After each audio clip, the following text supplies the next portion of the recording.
here at the barn. This is where the sawmill is ultimately going to go. And so I'm just going ahead and trying to get some framing set up basically for the platform where the sawmill is going to go. So right now, we have two sets of tracks with our Woodland Mills HM126. So that brings that to about 26.5 feet of total length of track.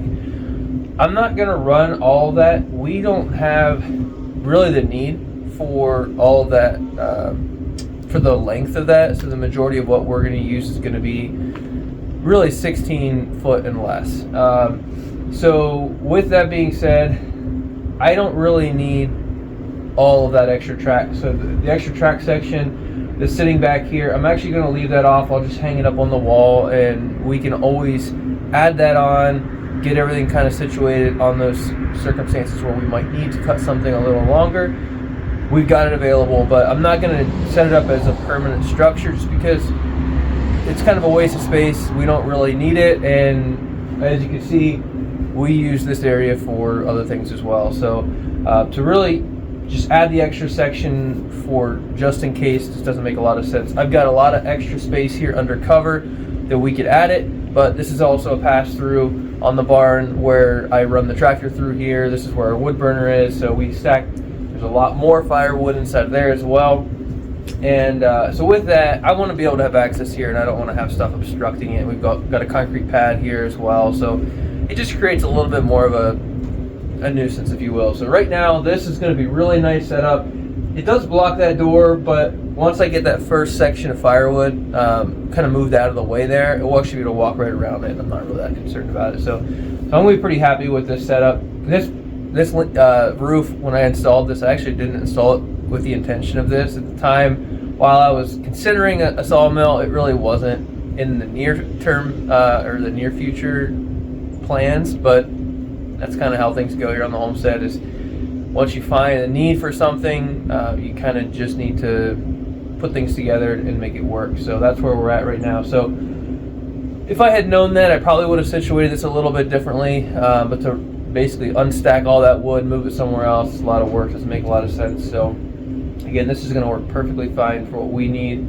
Obstructing that door, just we'll have to walk around it, really not a big deal for us. But so anyway, I'll kind of walk you through on what I'm doing here. So this is all just lumber that I milled up. It's actually in a previous video.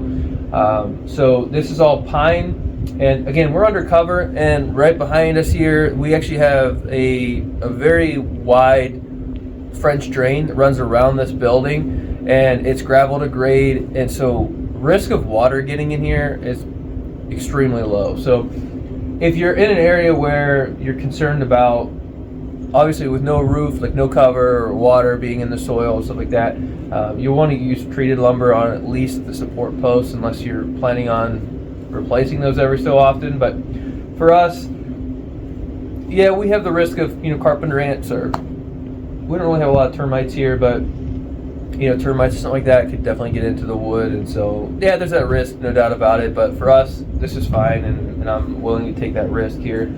So again, right now I've got it set up. I've got 4 holes set on one side, so I'll kind of show you what I'm doing here. So the goal is now, like I said in the last video, whenever I was milling all this, it didn't have to be perfectly level. I have the mill set on a concrete slab right now, just to get everything situated. I didn't really spend much time at all leveling everything out. I just got it to where it was kind of decent.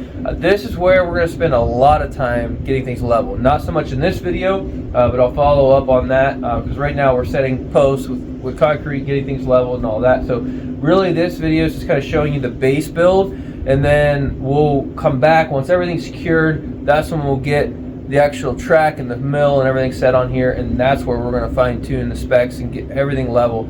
That's going to be the most important thing if you want, good, smooth, non-wavy but level lumber, and that's obviously the goal for most everybody that's using a sawmill. So really getting this thing situated is going to be really important. So right now though, this base does matter. I want to make sure to get this level. The ground that I'm on is not level in the sense that it kind of slopes down. So from the uppermost point, you can see that upper post is pretty low, This one's pretty high.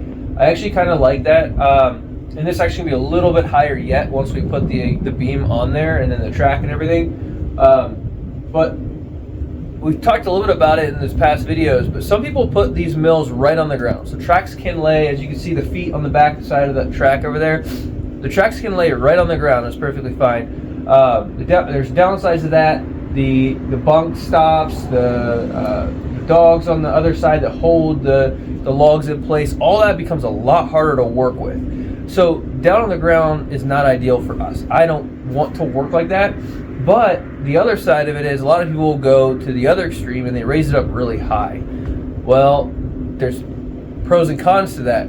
If you're going to be level and way off the ground, the most common complaint and most people that end up doing that I hear of, they actually say, hey, I wouldn't do that. It actually wasn't what they hoped it would be, and it's actually a lot more labor intensive running the saw all day. But I think this is actually going to be pretty nice because I've got both. I've got a little bit higher. I don't have really high, but I do have a little bit of a higher elevation on this side, but a much lower on that side. So, you know, I can basically store the saw head back there. I can do any work on the saw head, you know, adjustments and all that can happen back here. But then I've got nice open clear area here for the middle sections, which is where you'll have all the work with securing the logs and the log stops and everything like that. It's all happening more in the middle.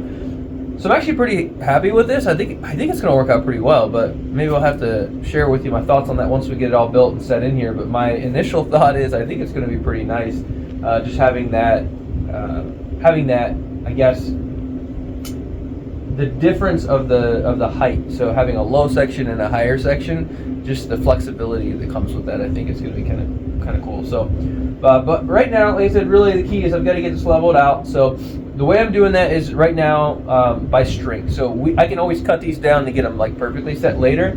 And of course the feet and all that's going to matter as we get the tracks on. But right now I do want to get it as flush as possible. And so right now I'm just kind of basically getting I have the one section set already covered in concrete, and as you saw there, it basically kind of filled in around there, so it's pretty stable right now. And I'm pulling off of that to get a measurement and getting what's level from there to there. And then I'll do the inside pieces after. So you really want to start with your outside sections and then fill in the insides from there. That way you know what is level. And so that's what I'm going to be doing right now. So I'm going to go ahead and get that set and get this thing set in concrete once I get this set up level, and then yeah, we'll go ahead and move into those middle sections right after that.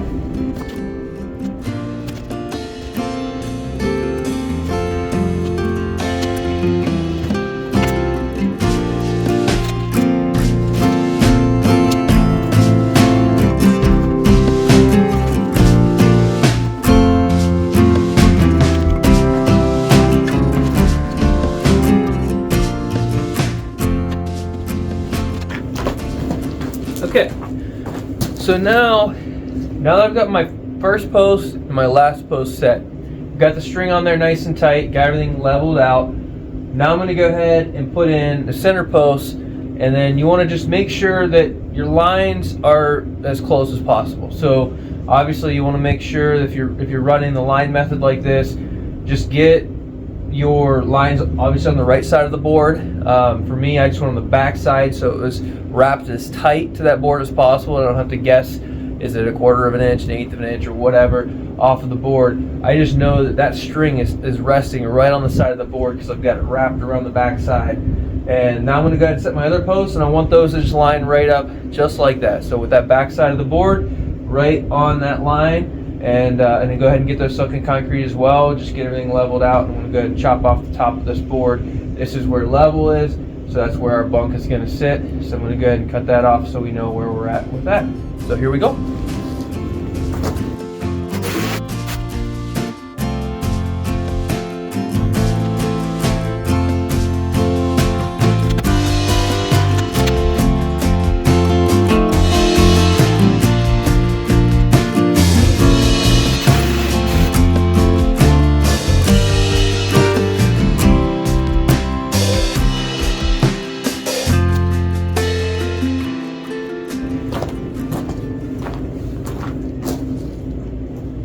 Alright, so now basically I'm repeating that same process over here. It's just over 2 feet wide, so it's not very wide that I'm going to be spreading over here. But basically I'm going to do the exact same thing across there, and that's really it. It's going to be it for this phase, other than just adding the water, getting all this concrete set up. After that, then I'll come back, get everything situated, get everything, you know, fastened down, and then we'll move into getting the actual rails and getting the sawmill head out here. So yeah, I mean, pretty straightforward. Again, the main thing, I got to cut that last piece off of there, but otherwise, again, pretty, you know, nothing too crazy. We have a lot of rocks here, so that was probably the hardest part of this project, truthfully. Outside of that, everything else is yeah, pretty simple. So but yeah, hopefully that was helpful. So I'll go ahead and keep going here, get this taken care of, get these last 4 in, and then yeah, really from there, adding water and letting it sit and cure, and then we'll be back for step 2 on this process. So again, hope you're enjoying this.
Okay, so now that's basically everything in terms of the actual footing, and so everything's ready to go, leveled across there.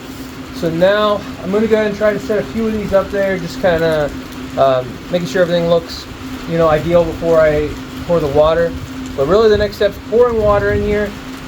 Again, making sure everything's good. I will say too, this is something that I got from a friend.